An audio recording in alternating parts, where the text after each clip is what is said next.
Hi everyone. आप सभी स्वस्थ और मस्त होंगे। मैं भी ठीक हूँ।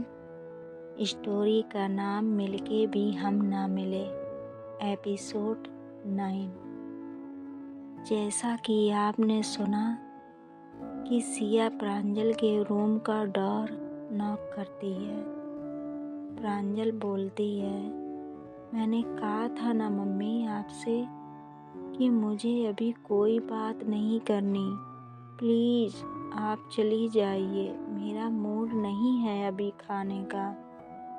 सिया बोली, प्रांजल मैं हूँ सिया, प्लीज़ एक बार मेरी बात सुन लो, इसके बाद आप जो चाहो करना, लेकिन प्लीज़ एक बार मुझे समझने की कोशिश करो। प्रांजल कहती है, मुझे तुमसे कोई बात नहीं करनी, चली जाओ मेरी लाइफ से तुम, मुझे तुम्हारी कोई ज़रूरत नहीं है। सिया बोलती है, प्रांजल प्लीज़ डोर खोल दो, आपको नहीं पता इस समय मेरे ऊपर क्या बीत रही है। आपको दर्द में देख के ऐसा लग रहा है जैसे चोट आपको नहीं मुझे लगी है। आप मेरे लिए बहुत मायने रखती हो, प्लीज़। यह कहते हुए वो फूट फूट कर रोने लगती है और वहीं बैठ जाती है। जब प्रांजल सिया के रोने की आवाज़ सुनती है तो उससे रहा नहीं जाता। वो जाकर दरवाज़ा खोल देती है। वो देखती है कि सिया फर्श पे बैठ के रो रही होती है। प्रांजल सिया को उठाती है और बिना सोचे समझे उसे अपने सीने से लगा लेती है। कुछ देर तक वो दोनों ऐसे ही रहते हैं। ना सिया की कुछ बोलने की हिम्मत होती है, ना प्रांजल कुछ कहना चाहती है। बस दोनों एक दूसरे को फील कर रहे होते हैं। तभी उन्हें किचन से कुछ आवाज़ आती है। दोनों एक दूसरे से अलग हो जाते हैं। प्रांजल बहुत शर्मा जाती है। वो अपने रूम में चली जाती है। सिया भी रूम में आती है। दोनों चुपचाप खड़े होते हैं। प्रांजल तो उसकी ओर देख ही नहीं रही होती। अंत में सिया कहती है, प्रांजल आप अब भी गुस्सा हो मुझसे? मैंने बस एक मजाक किया था, मेरा वो इंटेंशन बिल्कुल भी नहीं था। मैंने सिर्फ मजाक में उस लड़की से वो सब कुछ बोला था। I really sorry. आज के बाद मैं कभी भी किसी और लड़की के साथ नहीं बैठूंगी। प्रांजल कहती है, इट्स ओके, मैं गुस्सा नहीं हूँ।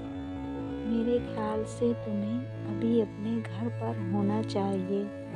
तुम्हारी फैमिली वाले परेशान हो रहे होंगे। सिया बोलती है, नहीं, मैंने भाभी को कॉल कर दिया था कि मैं लेट आऊँगी घर। प्रांजल बेड पे बैठ जाती है। वो कुछ नहीं बोलती। सिया जाके उसके पास बैठती है और प्रांजल का हाथ पकड़ कर कहती है, पता नहीं क्या है, क्यों है, लेकिन आपको दर्द में देखा ही नहीं जाता मुझसे। आप मेरे लिए इतना ज़रूरी हो गई हो कि अब आपसे एक भी सेकंड की दूरी बर्दाश्त नहीं होती मुझसे। आप ही बताओ ये क्यों है? प्रांजल बोली, ऐसा ही मुझे भी फील होता है। आज तुमको उस लड़की से बात करते देख के मन किया कि मैं उसकी या अपनी ही जान ले लूं। मेरा बस चले तो तुमको किसी को टच भी ना करने दूं। तुम सिर्फ मेरी हो। सिया कहती है, हाँ सिर्फ तुम्हारी हूँ और जिंदगी भर तुम्हारी रहूँगी। प्रांजल बोलती है, लेकिन सिया ये सही नहीं है। आई मीन ऐसे कैसे हो जिंदगी भर साथ रह सकते हैं? ऐसा पॉसिबल नहीं है। तुमको तो पता ही है, एक ना एक दिन हर लड़की को शादी करनी पड़ती है। फिर हम दोनों तो अलग हो जाएंगे ना।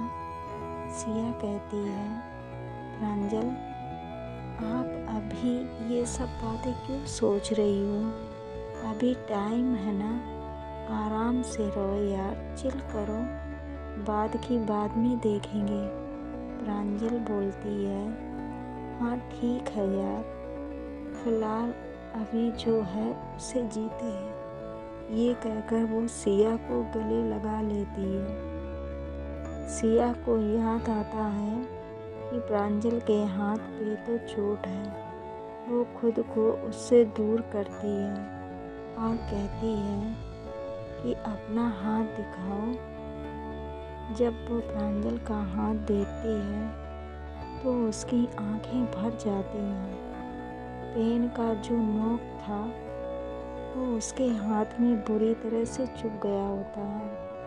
हाथ में जहाँ पेन चुभा होता है वो स्वेलिंग हो गई होती है और हाथ भी रेड हो गया होता है।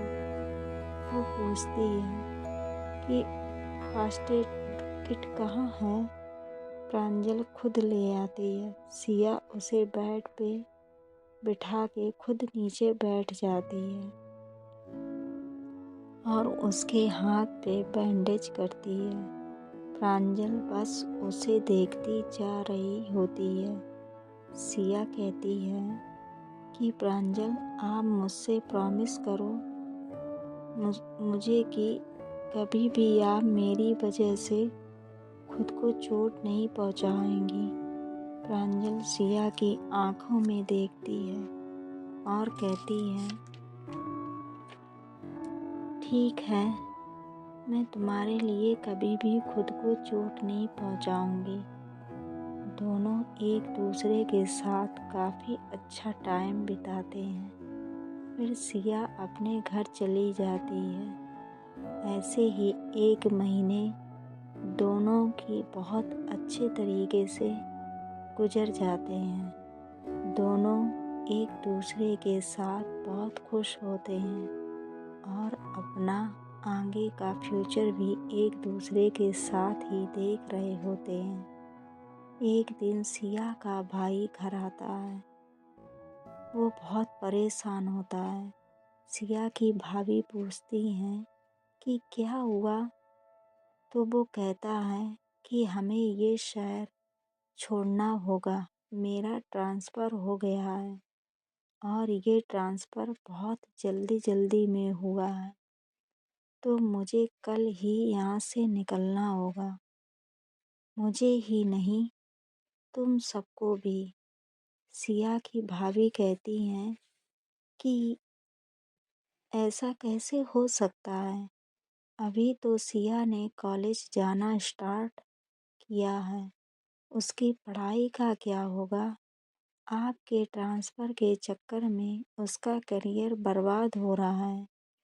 तो उसका भाई कहता है कि उसके करियर की टेंशन तुम मत लो, मैंने उसके लिए भी सोच लिया है क्या करना है। बहुत हो गई उसकी पढ़ाई, अब उसकी शादी कर देना चाहिए। मम्मी पापा के चले जाने के बाद मैंने जितना करना था किया। अब मेरे हिसाब से उसकी जिम्मेदारी किसी और के हाथ में सौंप देनी चाहिए। और मैंने लड़का भी देख लिया है, मेरा दोस्त है, वो भी पुलिस में है। मैं उसी से सिया की शादी करवाऊंगा। सिया की भाभी बोली, पागल हो गए हैं क्या आप? अभी वो बच्ची है और आप उसकी शादी करने को कह रहे हैं। कोई बच्ची नहीं है वो। और एक बात कान खोलकर सुन लो तुम, मैं उसका भाई हूँ उसका अच्छा बुरा भला मुझे पता है। जैसा कह रहा हूँ चुपचाप वैसा करो, वरना मुझसे बुरा कोई नहीं होगा। यह कह के सिया का भाई रूम में चला जाता है। सिया किचन से ये सारी बातें सुन लेती है। वो बहुत घबरा जाती है कि आगे क्या होगा। प्रांजल को ये पता चला तो पता नहीं वो क्या करेगी। वो बहुत परेशान हो जाती है और रोने लग जाती है। देखते हैं अब आगे क्या होगा। Bye bye, see you.